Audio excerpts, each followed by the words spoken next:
Lá no livro de Isaías, quando o profeta Isaías tem uma experiência com Deus. Eu não vou pregar sobre isso, eu quero introduzir a minha mensagem. No capítulo 6, que o profeta Isaías foi ao templo, depois da morte do rei Uzias. Ele estava lá, frustrado, triste, preocupado. E aí ele tem uma visão. Ele vê o Deus no trono. E aí ele vê o quadro dele. Porque quando a gente enxerga Deus, a gente se enxerga. Enquanto a gente não tem a visão de Deus, de quem é Deus, quem Deus significa, a gente não consegue enxergar nossas misérias. A gente acha que está tudo bem. Quando ele viu Deus, aí ele disse: Deus, ai de mim, eu sou um pecador, porque eu vi o Senhor sentado no seu alto e sublime trono. E ele disse: tem misericórdia de mim, que eu sou um homem de lábios impuros e habito no meio de um povo de impuros lábios. E aí ele vê um anjo que pega uma tenaz. E aí, com aquela tenaz, ele pega uma brasa viva que estava no altar e vem até ele e toca no lábio dele. E aí ele ouve uma voz: purificado foi o teu pecado. Quando o anjo diz aquilo, o texto é bem claro e diz que ele ouviu uma voz que já dizia: a quem enviarei? Quem há de ir por nós? A voz já estava lá no céu ecoando, mas ninguém escutava. Há uma voz no céu falando, mas ninguém está escutando. Há uma voz lá no céu, na eternidade, falando, mas ninguém está ouvindo. Somente nesse minuto, nesse crucial minuto, que a gente se encontra com Deus e se encontra com a gente mesmo. E é nesse momento que a gente ouve a voz de Deus e muda a nossa história. Foi o único profeta que teve a visão de como Jesus iria nascer. Foi o único profeta que teve a visão de como Jesus iria morrer. O único. Por isso que o profeta Isaías é conhecido como profeta messiânico. Nem Jeremias, nem Daniel, nem Oséias, nem Abacuque, nem Sofonias, nem Ageu, nem Malaquias, nenhum outro teve a visão de Jesus. Só lá no capítulo 9. Eis que um menino nos nasceu, um filho se nos deu. Principado está sobre os seus ombros. Seu nome será o quê? Maravilhoso, Conselheiro, Deus forte, Pai da eternidade, Príncipe da paz. Os anos passam e esse mesmo profeta, ele continua ouvindo o céu. E aí no capítulo 53, ele diz assim: nenhuma beleza havia para que o desejássemos. Como ovelha muda, levada pelos seus tosqueadores para o matadouro. Foi humilhado. Pelas suas pisaduras nós somos sarados. Ele vê como Jesus ia ser crucificado, a morte de Jesus. O tempo passa, né? E aí ele declara, capítulo 60, aliás, porque o Espírito do Senhor está sobre mim, porque Ele me ungiu. Ele já revela a primeira mensagem que Jesus traria. Que ele chega no templo, depois que ele vem do deserto. O que Jesus fala lá? Lucas 4. Abriu o rolo e leu: porque o Espírito do Senhor está sobre mim, porque Ele me ungiu para pregar as boas novas, para curar os quebrantados de coração. E aí Jesus disse, me arrepio de novo: hoje se cumpriu a profecia do profeta Isaías. Mas tudo por quê? Por causa de um minuto crucial. Um minuto na presença de Deus mudou a história daquele profeta. Ele já era um profeta. Ele vivia no palácio porque o rei era primo dele. Ele vivia bem, com regalias, comida boa, conforto. Mas até o capítulo 6, sabe como é que eram as mensagens de Isaías? Ai de ti, Corazim, ai de ti, não sei o que, ai de ti. Era só apontando o dedo, né? Eu sou o cara, eu sou o bom, tem um rei comigo. Mas quando, naquele minuto crucial que ele viu Deus, o que ele disse? Ai de mim. E mudou o ministério dele radicalmente. Mudou o ministério radicalmente, né? Até então ele acusava, apontava. Mas quando ele vê o trono de Deus, ele diz: ai de mim, eu vou perecer. Porque eu vi o Senhor. E eu sou um homem de lábios impuros. Então esse minuto é crucial, queridos. Não perca a presença de Deus. Por isso que a Bíblia diz: quando você entrar na casa de Deus, cuide do teu pé. Não é para cuidar da roupa do outro, do brinco do outro, do sapato do outro, do penteado do outro. Não é para cuidar. Cuida do teu pé. Ou seja, cuida da tua vida. Cuida de você. Tem um rapaz aí que ele é palestrante, ele tem uma frase que ele diz assim: vá cuidar da tua vida. A gente vê muito disso nas igrejas, só que o contrário, né? Os crentes cuidando da vida um do outro. Tu sabia do fulano? Tu sabia do Beltrano? Ei, vá cuidar da tua vida. Como é que você está com Deus? Você orou hoje, jejuou, se consagrou? Pecou hoje? Te arrependo, conserta. Cuida da tua vida com Deus. Ainda mais quando você entrar na casa de Deus. Cuida do teu pé. Tenha temor, tenha reverência. Amém? E essa foi minha introdução, mas eu quero falar nessa noite. Está lá no livro de Efésios, capítulo 4. Efésios, capítulo 4, é justamente isso. Eu quero falar sobre 3 características de um cristão maduro. Efésios 4:13. Eu quero falar de 3 características de um cristão maduro. Efésios 4:13.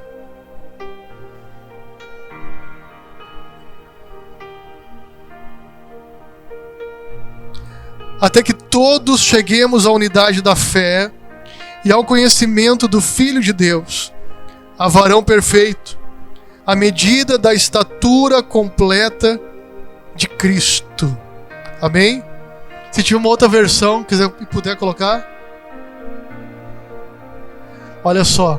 Até que finalmente todos tenhamos a mesma fé quanto à nossa salvação e quanto ao conhecimento de nosso Salvador, o Filho de Deus, e todos nos tornemos maduros no Senhor. Sim, para que cresçamos a ponto de que Cristo ocupe completamente todo o nosso ser. Uau!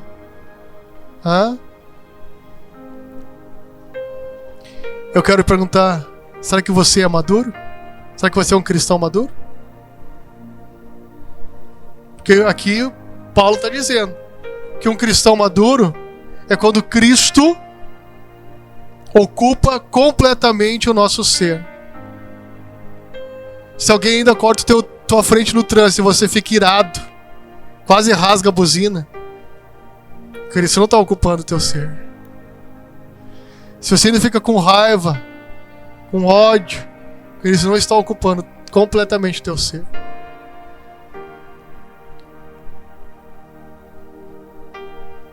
Pense naquilo que Jesus não faria e você tem feito. Pense em comportamentos que Jesus não teria e você tem tido. Significa que Ele não está ocupando o teu ser. Ainda a velha natureza está ocupando. O velho homem, a velha mulher está ocupando. Então significa que está faltando amadurecer em algumas áreas. Significa que está faltando maturidade em algumas áreas. É impossível falar e abordar tudo hoje. Mas vamos abordar 3 áreas. Vamos lá? Ele pegou meu telefone? Sério? Tem que fazer uma troca lá com ele.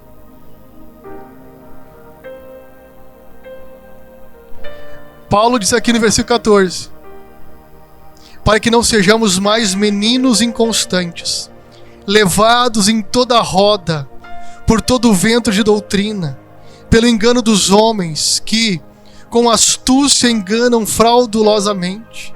Antes, seguindo a verdade em amor, cresçamos em algumas coisas. É isso?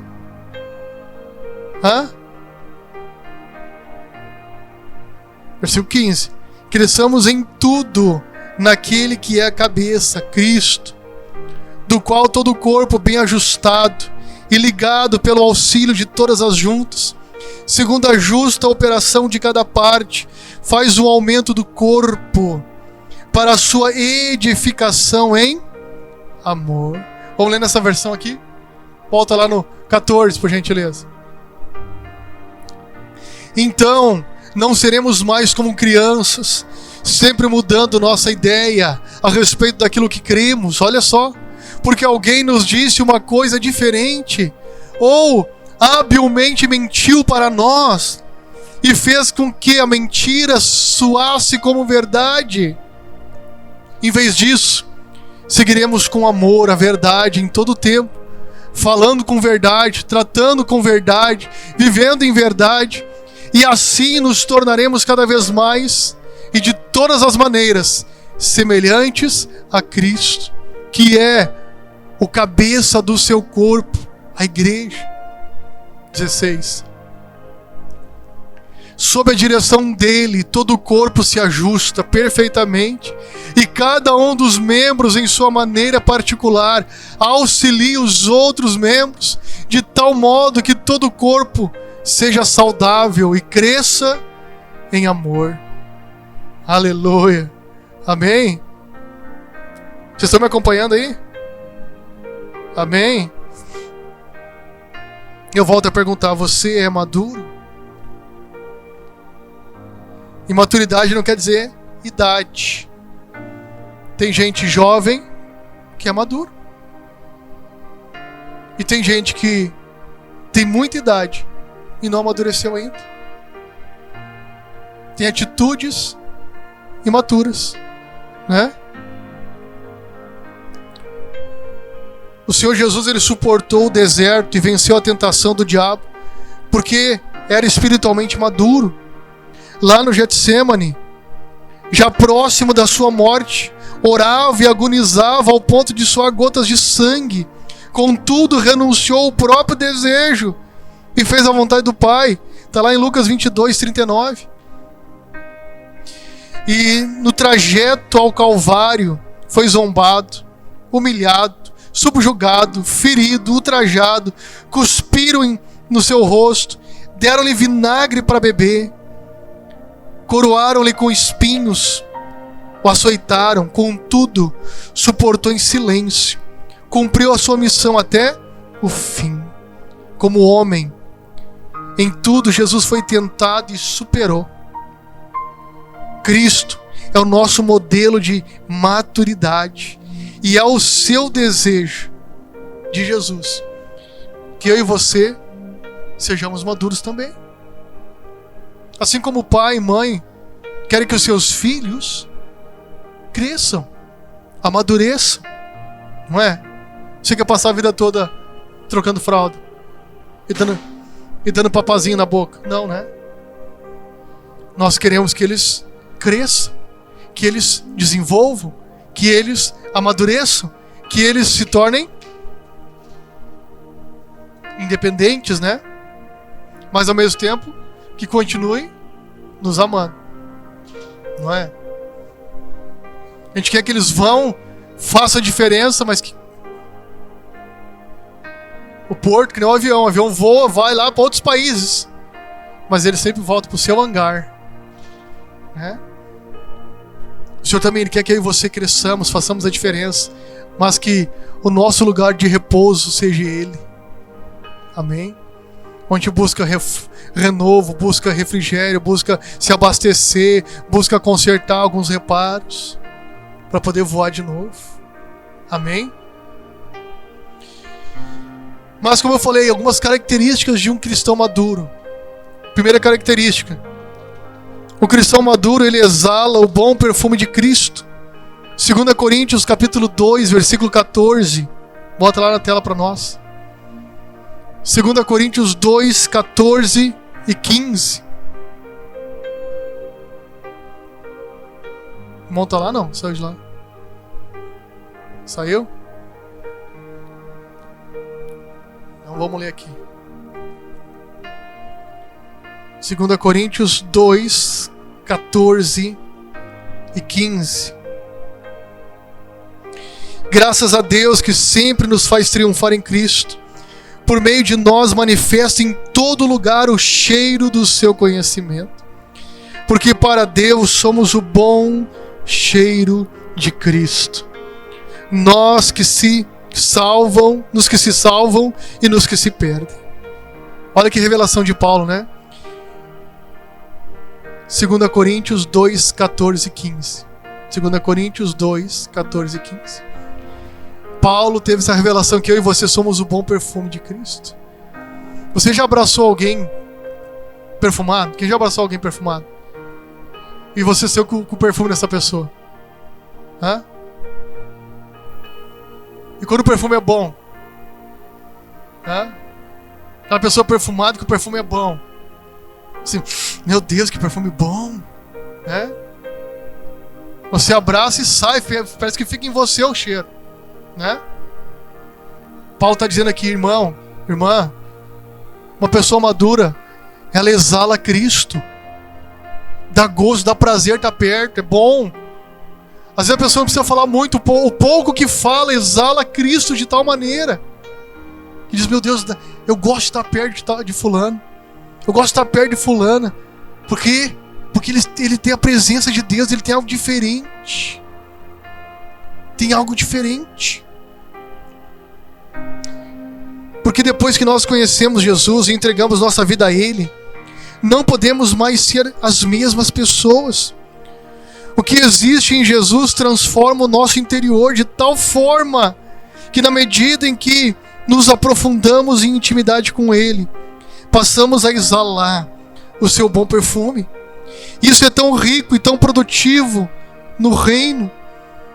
Alguém cheio de Deus pode até não falar uma palavra sequer, mas através do seu comportamento, dos seus gestos, das suas reações, ela transpira o amor de Cristo aos outros.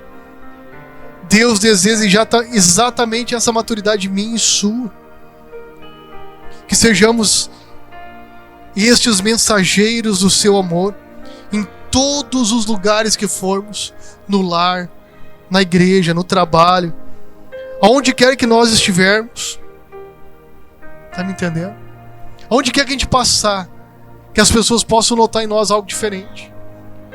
Às vezes sem nenhuma palavra, só a nossa presença. Eu nunca esqueço, um dia eu estava no caixa ali no mercado, e uma das caixas, das meninas do caixa, eu tô ali passando as compras, e ela para as compras, olha pra mim e diz, tu é diferente. Eu disse, é? O que tu vê de diferente? Tu é cristão. E eu nunca dirigi uma palavra pra ela. Sorria, dizia bom dia ou boa tarde. Mas por que tu acha que eu sou cristão? Eu sinto algo diferente em ti. E tu não é um cristão simples, ela disse. Tu é pastor. Eu disse, sou. E eu tava de camiseta, e meu irmão não tava com roupa de pastor.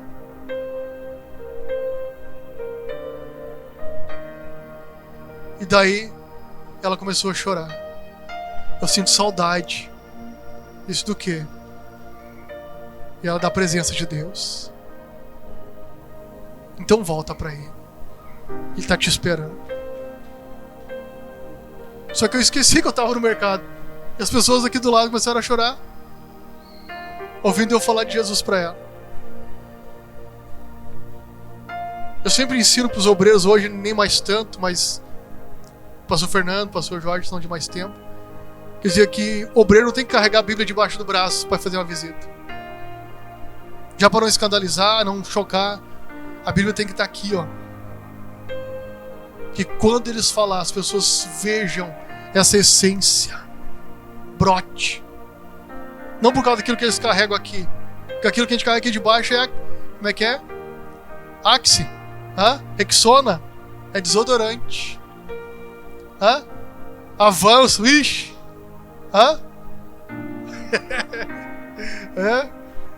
Bíblia não pode ser desodorante, queridos. A Bíblia tem que ser o nosso alimento, nosso pão diário.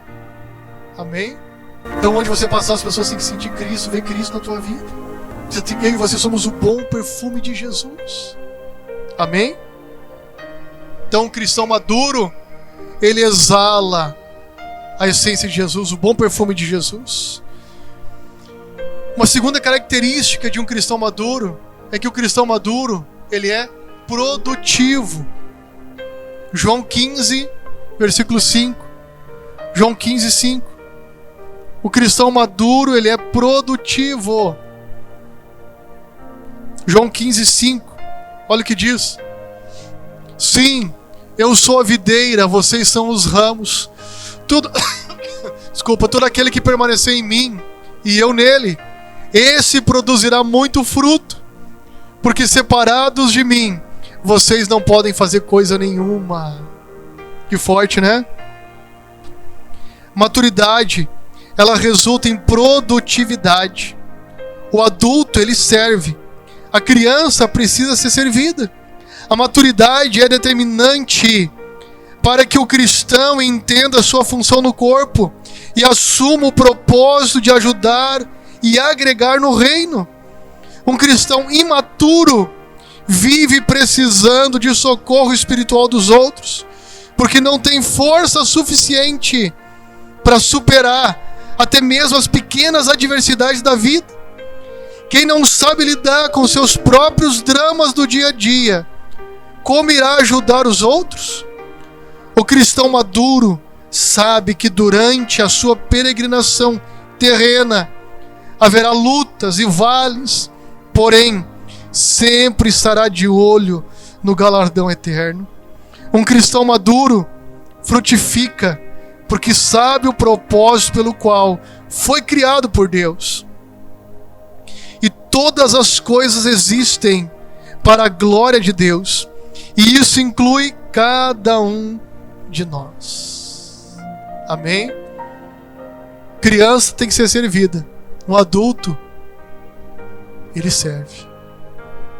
Então um cristão maduro, ele entende que ele tem que servir e não ser servido. Um cristão maduro já começa a enxergar as necessidades, né?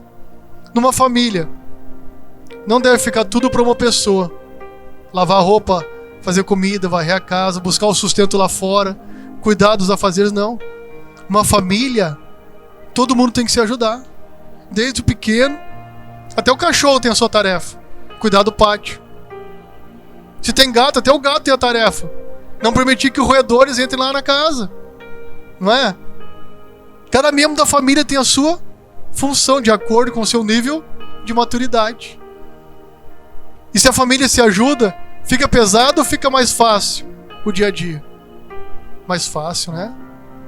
Uma igreja com cristãos maduros, fica mais fácil ou mais difícil? Mais fácil, né? Se está difícil, significa o quê? Que tem muitos imaturos ainda, que não estão sabendo lidar com as adversidades do dia a dia. Porque um cristão maduro entende o seu propósito. Nem todos são chamados para estar segurando o microfone e falando na frente para os outros. Ele entende que não é necessariamente estar aqui na frente, no púlpito, no altar, que ele está sendo importante ou não, mas que ele pode servir abrindo um GC, servindo num GC, no seu trabalho, convidando alguém, um familiar, um parente para vir na igreja. Ele entende que se está faltando gente na porta, ele vai servir lá na porta. Ele entende que se está faltando limpeza nos banheiros, ele vai servir lá e vai limpar o banheiro e vai ficar feliz por isso. Ele entende que se está faltando gente para cuidar de criança, ele vai se dispor e vai servir nas crianças, mesmo que não seja o chamado dele, mas ele está vendo a necessidade. Então ele vai lá servir e vai começar a orar para Deus levantar outros com capacidade. Mas ele não vai deixar de servir, porque ele é maduro, tem a necessidade, não é? Uma mulher saiu, só ela que cozinha, mas os filhos estão com fome, ela precisou viajar para atender um parente longe. É um marido que nunca cozinhou, ele não vai trazer a solução? Se ele não sabe cozinhar, não sabe nem fritar um ovo, o que ele vai fazer? vai comprar X, vai comprar pizza, vai dar um jeito, né? Vai lá comprar a vianda, mas ninguém vai passar fome. Ele vai dar um jeito, ele é maduro. Agora, se ele cozinha, sabe cozinhar, ele vai trazer a provisão ali. Mesmo que sempre foi a esposa que fez. Mas surgiu uma necessidade. A roupa, vai deixar acumular a roupa lá? Não. Vai dar uma esfregadinha onde é que tem que esfregar, vai botar na máquina. Vai pendurar. Secou, vai recolher. Né? Se não sabe passar, vai recolher, né, dar aquela sacudida. Vai recolher, vai dobrar de uma forma que quando precisar usar, não precisa nem passar. Ó a dica aí, ó a dica. Né? Mas eu sei passar, não tem problema. Aprendi cedo em casa. Né? Tá entendendo? O maduro, ele traz solução, ele serve. Na igreja, o cristão maduro, ele serve. Se está vendo uma necessidade, ele vai servir. Quando a igreja tem um evento como nós temos agora sábado, o Galeto, ele vai se empenhar. Se não tem condições de comprar, pelo menos ele vai vender um para alguém que tem. Que pelo menos uma pessoa ele conhece que pode comprar um cartão. Não simplesmente dizer, eu não posso comprar, então não vou comprar. Eu não posso comprar, mas eu posso oferecer, posso vender para alguém que pode comprar. Assim eu estarei sendo maduro, servindo na minha igreja, ajudando a minha igreja que precisa. Vai ter culto de mulheres. Eu vou indicar, vou convidar, vou falar para outras mulheres que eu conheço, vizinhas, para elas irem no culto. Ouvir uma palavra de Deus. Tá entendendo? Eu vou fazer o que eu posso fazer como um cristão maduro. Porque Jesus falou que o cristão maduro, ele dá fruto. O cristão maduro, ele dá fruto. Pergunta para quem está perto de você, ei, como é que tá os frutos? Como é que tá os frutos aí? Tem fruto? Tem fruto aí? Jesus diz que pelos frutos os conhecereis. Então nós somos conhecidos por aquilo que nós produzimos. Amém? Terceira característica. O cristão maduro é perseverante e sabe enfrentar adversidades. O cristão maduro, ele é perseverante e ele sabe enfrentar adversidades. 2 Coríntios 4, versículo 7. 2 Coríntios 4.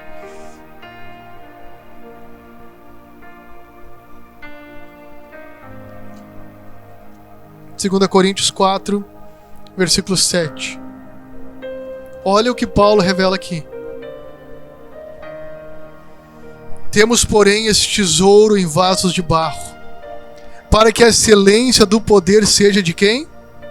De Deus, e não de nós. Em tudo somos atribulados, mas não angustiados, perplexos, mas não desanimados, perseguidos, mas não desamparados, abatidos, mas não destruídos, trazendo sempre por toda parte a mortificação do Senhor Jesus no nosso corpo, para que a vida de Jesus se manifeste também em nossos corpos. E assim nós que vivemos, estamos sempre entregues à morte por amor de Jesus, para que a vida de Jesus se manifeste também em nossa vida mortal. De maneira que em nós opera a morte, mas em vós a vida. E temos, portanto, o mesmo espírito de fé, como está escrito, cri, por isso falei.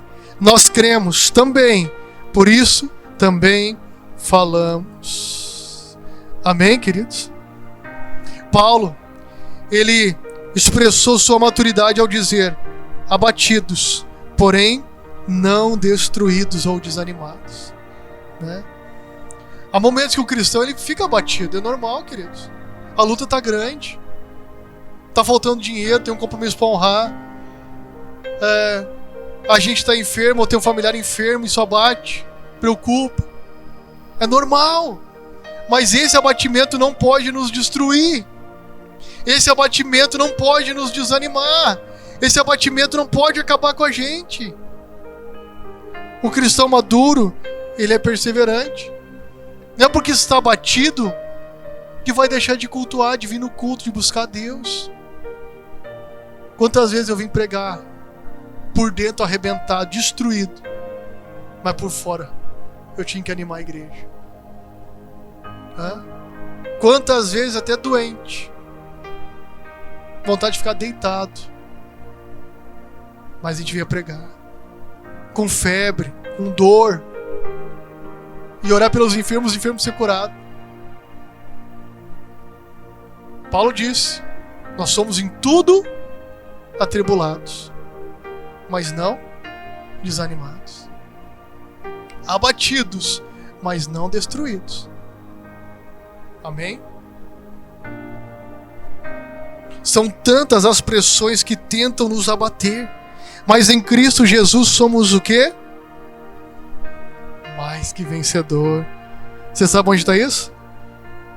Sabe? A gente fala de cor, mas não sabe onde que está.